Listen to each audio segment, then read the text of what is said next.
Sejak kebelakangan ini, kejadian kebakaran di rumah kerap dilaporkan dalam media massa dan baru-baru ini terdapat kes kebakaran rumah yang meragut nyawa kanak-kanak dan juga warga emas. Ini adalah berita yang memilukan dan juga menyedihkan, tetapi itulah kenyataannya yang harus kita terima. Dan walaupun penekanan tentang tahap keselamatan kebakaran sering diwawarkan, masih ada lagi segelintir masyarakat kita yang dilihat tidak cakna mengenainya. Dan tidak terkejut juga jika saya katakan ada antara kita yang langsung tidak tahu menggunakan alat pemadam api dan tiada alat ini di rumah. Benar atau tidak? Dan hari ini di koresponden bernama terpanggil untuk mengupas topik keselamatan kebakaran menyelamatkan nyawa. Dan bersama saya di talian Skype ketika ini adalah penguasa bomba iaitu Tuan Roshdi Fitri Roslan yang merupakan Ketua Cawangan Program Kesedaran Keselamatan Awam Jabatan Bomba dan Penyelamat Malaysia Kuala Lumpur dan telah pun bersedia di talian Skype ketika ini. Assalamualaikum Tuan Roshdi, apa khabar? Waalaikumsalam Puan Nurul. Boleh dengar suara saya? Okey. Ya, Dan kita kebelakangan ini kita dapat saksikan adanya kes-kes kebakaran yang membabitkan mangsanya terdiri daripada kanak-kanak dan juga warga emas di mana mereka ini antara golongan yang kurang upaya untuk ataupun lemah untuk menyelamatkan diri mereka. Dan mungkin Tuan Syuri boleh kongsikan mengenai punca berlakunya kebakaran di rumah. Kadang-kadang mungkin benda itu nampak kecil je tapi sebenarnya menjadi punca kepada api yang marak ini. Okey, terima kasih Puan Nurul. Okey, bagi satu-satu kebakaran, ianya berpunca daripada 3 faktor utama. Okey, iaitu first sekali adalah disebabkan oleh kelalaian kita sendiri ataupun human error. Yang kedua adalah disebabkan oleh kerosakan perkakas elektrik ataupun mekanikal. Dan yang ketiga, punca yang utama adalah disebabkan oleh keadaan semula jadi seperti petir dan kilat. Itu adalah 3 punca utama yang boleh menyebabkan berlakunya kebakaran. Okey, Tuan Roshdi, kita nak tahu juga antara perkara yang perlu kita elakkan supaya kebakaran ini tidak berlaku. Tadi Tuan Roshdi dah kongsikan sedikit antara punca-punca yang menyebabkan kebakaran dan apakah perkara yang perlu kita elakkan daripada berlakunya kebakaran ini. Orang kata mencegah lebih baik daripada merawat. Okey, macam saya bagi tahu sebentar tadi punca berlakunya kebakaran adalah disebabkan oleh kelalaian. Okey, kelalaian ni disebabkan oleh banyak faktor Puan Nurul Okey, antaranya disebabkan oleh faktor merokok. Yang kedua disebabkan oleh penggunaan gas LPG. Lepas tu kelalaian ketika memasak dan kelalaian kita dalam mengawasi tindakan anak-anak. Yang keempat, daripada keadaan elektrik itu sendiri boleh menyebabkan kepada punca berlakunya kebakaran. Lilin, ubat nyamuk, pelita dan lain-lain lagi lah. Jadi cara untuk kita mengelakkan berlakunya kebakaran, yang pertama kita hendaklah memastikan contoh dalam bab penyimpanan gas LPG. Jadi kita kena sentiasa memantau penggunaan gas LPG bagi mengelakkan daripada berlakunya kebocoran. Yang kedua, ketika memasak, elakkan daripada melakukan kelalaian ketika memasak sebab statistik menunjukkan kebakaran yang berlaku di Malaysia adalah kebanyakannya berpunca daripada dapur. Jadi kelalaian di dapur tu perlu dielakkan lah. Antaranya ketika memasak, elakkan daripada bermain telefon, elakkan daripada meninggalkan dapur memasak tanpa dikawal. Lepas tu, selain daripada itu, kita juga perlu memantau tindakan kanak-kanak. Pastikan kanak-kanak tidak bermain dengan api sebab biasa kanak-kanak ni suka mencuba. Jadi kadang-kadang bila kita tertinggal pemetik api ataupun kita meninggalkan dapur, kadang-kadang diorang ni suka bermain dengan api. Jadi pantau, kawal kegiatan anak-anak ketika di rumah.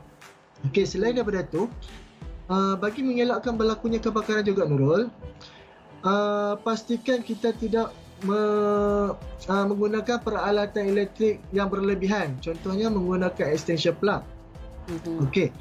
pastikan tidak menggunakan beban elektrik berlebihan. Macam kadang-kadang bila kita menggunakan satu extension plug, kita akan connect dengan berbagai jenis peralatan elektrik. Dan sekiranya berlaku kelebihan beban, kerana ini juga boleh menyebabkan berlakunya kebakaran. Okey. Perkara lain, contohnya lilin, penggunaan ubat nyamuk, pelita, contoh di kampung-kampung apa semua. Okey. Pastikan penggunaan lilin, ubat nyamuk ataupun pelita ini tidak diletakkan berhampiran dengan bahan-bahan yang mudah terbakar ataupun tempat penyimpanan peralatan tersebut hendaklah diletakkan di tempat yang stabil bagi mengelakkan ianya tidak jatuh ataupun mengenai benda-benda ataupun bahan-bahan api yang boleh terbakar. Okey, Nurul. Okey, Tuan Roshdi, bagi seperti mana kita ketahui sekarang ini masih lagi dalam bulan Syawal. Disebabkan PKP ini, banyak ibu bapa tak berani nak bagi anak bermain di luar. Kadang-kadang anak-anak ni bermain di dalam rumah dan kadang-kadang bunga api itu pun boleh menjadi punca juga berlakunya kebakaran di rumah itu sendiri. Dan satu lagi yang kita nak kongsikan adalah mengenai di mana baru-baru ini ada berlakunya kebakaran yang meragut nyawa seorang kanak-kanak. Dan perkara ini jelas kita memperlihatkan bahawa ibu bapa ini tidak seharusnya meninggalkan anak kecil di rumah Waima dalam jangka masa yang pendek, dan mungkin Tuan Roshdi boleh ulas mengenainya. Okey, berkenaan dengan kebakaran baru-baru ini yang telah meragut nyawa seorang kanak-kanak di Pulau Pinang. Okey, pendapat saya. Okey, ulasan, sepatutnya ibu bapa memang tidak seharusnya meninggalkan anak-anak bersendirian di rumah tanpa kawalan. Tetapi sekiranya terdesak, perkara penting yang perlu dikenal pasti, kita hendaklah melakukan risk assessment ataupun penilaian risiko. Ibu bapa itu sendiri sebelum meninggal ke rumah perlu melakukan penilaian risiko. Perkara ini dapat kita capai dengan melaksanakan HIRAC, iaitu hazard identification, risk assessment, risk analysis dan risk control itu sendiri. Okey, perkara ini boleh dicapai macam mana? Okey, contohnya sekiranya ibu bapa perlu ataupun terdesak untuk meninggalkan rumah untuk membeli peralatan dapur apa semua, bagi saya tak ada masalah. Tetapi dia perlu menilai risiko yang akan berlaku. Okey, contohnya, bila dia nak tinggalkan rumah dengan anak-anak di rumah, pastikan dia perlu fikir apa yang akan berlaku pada anak-anak. Contoh, dia dapat bayangkan mungkin dia takut daripada berlakunya kebakaran. Itu adalah risiko yang bakal berlaku. Okey. Perkara kedua yang dia perlu tahu, dia perlu membuat risk analysis ataupun analisa risiko. Jadi analisa risiko macam mana yang dia perlu buat?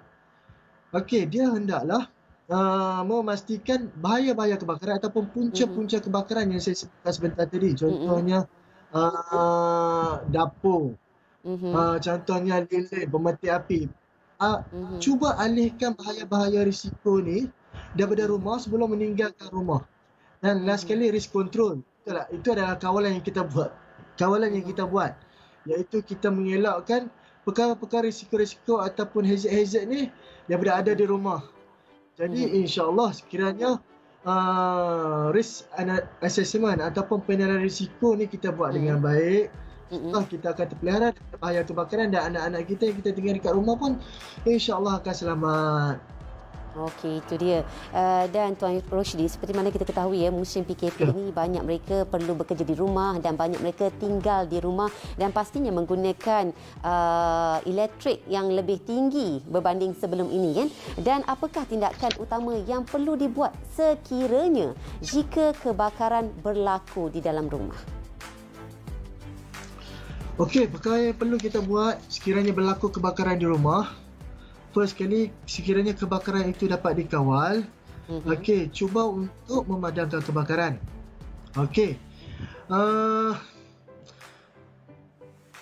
Tips sekiranya berlakunya kebakaran di rumah ni ada banyak Nurul.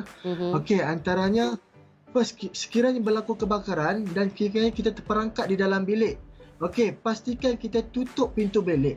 Perkara ni kita buat untuk memastikan terdapat pembahagian ataupun dapat macam mana kita nak beritahu, maknanya kita cuba mengelakkan kebakaran tu daripada cepat merebak. Bila kita tutup pintu, kebakaran tu akan merebak di bahagian dalam rumah sahaja. Tetapi dalam bilik ni kita dah ada kompat kebakaran tu dengan pintu. Okey, tu salah satu perkara utama sekiranya berlaku kebakaran bila kita terperangkap di dalam rumah. Okey, contoh sekiranya berlaku kebakaran, dan kebakaran itu bila kita sedar dia sudah jadi besar, pastikan first kali kita memaklumkan kepada pihak berkuasa, itu 999. Kau pihak bomba. Terus kau pihak bomba. Dan selepas kita menghubungi pihak bomba, pastikan kita maklumkan kepada jiran-jiran kita yang terdekat bagi memastikan sekiranya dia orang dapat membantu kita sekiranya berlaku kebakaran. Okey, selain daripada itu, sekiranya berlaku kebakaran ya Nurul, sekiranya kita terperangkap di dalam kebakaran, okey, pastikan sebelum kita keluar daripada pintu bilik, sekiranya kebakaran ni kita dapat kesan melalui bau. Bila berlakunya satu-satu kebakaran, kita akan menghidu bau asap. Dan sebelum kita keluar daripada pintu bilik kita, ataupun pada waktu malam lah contohnya lah, saya cerita ni.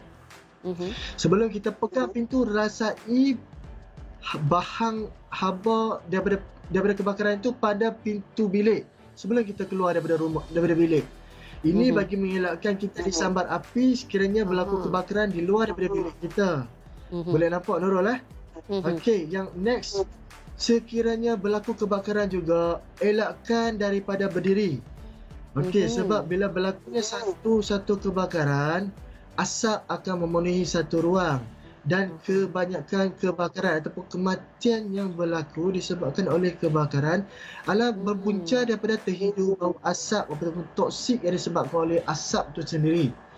Jadi, yang paling penting bila berlakunya kebakaran, bila kita cuba untuk menyelamatkan diri, cuba untuk merangkak. Okey, berada 2 ataupun 3 kaki di bawah paras lantai. Maknanya di paras lantai tu kita merangkak dan cuba untuk keluar daripada pintu bilik. Okey, nak keluar daripada pintu bilik pun pastikan tiada bahang pada pintu. Sekiranya tiada bahang, baru keluar. Maknanya tiada api di pintu depan kita. Okey, dan cuba dapatkan pintu utama untuk keluar daripada rumah tersebut. Okey, dan next, sekiranya berlaku kebakaran dan badan kita disambar oleh api, jangan panik, jangan cemas. Segera untuk berhenti, stop, drop and roll, iaitu berhenti, jatuhkan diri dan berpusing untuk memastikan kebakaran itu dapat dipadamkan. Boleh kira Nurul. Okey, itu dia tips yang begitu berguna sekali. Okey, Tuan Roshdi, kita dapat lihat kan, sekiranya melibatkan kebakaran, mereka di luar sana kerap menggunakan air untuk memadam kebakaran. Apakah akan terjadi akibatnya? Dan sekiranya ianya membabitkan lita pintas, adakah air adalah satu pilihan yang tepat? Dan kesan penggunaan air bagi memadam kebakaran, apakah kesannya? Okey, macam saya beritahu sebentar tadi setiap kebakaran yang berlaku, first sekali penilaian risiko kita kena buat. Walaupun dalam keadaan kita tengah panik ataupun tengah cemas, first sekali kena pastikan kebakaran apa yang kita hadapi, risiko apa yang kita hadapi. Okey, tak semua kebakaran kita boleh padamkan dengan air. Okey, contoh kebakaran yang kita boleh padam dengan menggunakan air adalah kebakaran pada objek pepejal macam kayu, kain, plastik. Yes, kita boleh padam kebakaran menggunakan air. Tetapi kebakaran yang disebabkan oleh elektrik, kita tak boleh padam dengan air. Jadi itu tidak sesuai.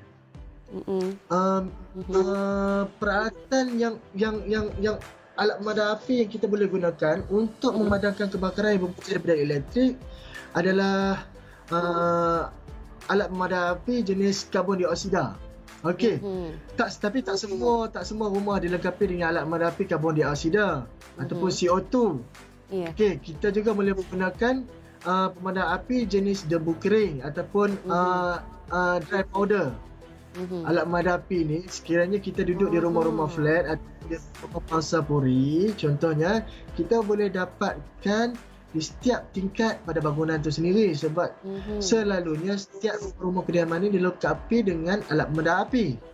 Okey, contoh macam kebakaran yang disebabkan oleh dapur memasak. Kadang-kadang bila ibu-ibu memasak, tinggalkan dapur dalam keadaan yang terlalu lama, api akan menyambar. So, salah satu kaedah memadamkan kebakaran di dapur adalah dengan menggunakan fire blanket. Okey. Itu adalah peralatan-peralatan yang boleh digunakan selain daripada medium pemadaman dengan menggunakan air. Jadi, perkara yang paling penting sekali yang saya beritahu sebentar tadi adalah penilaian risiko itu sendiri.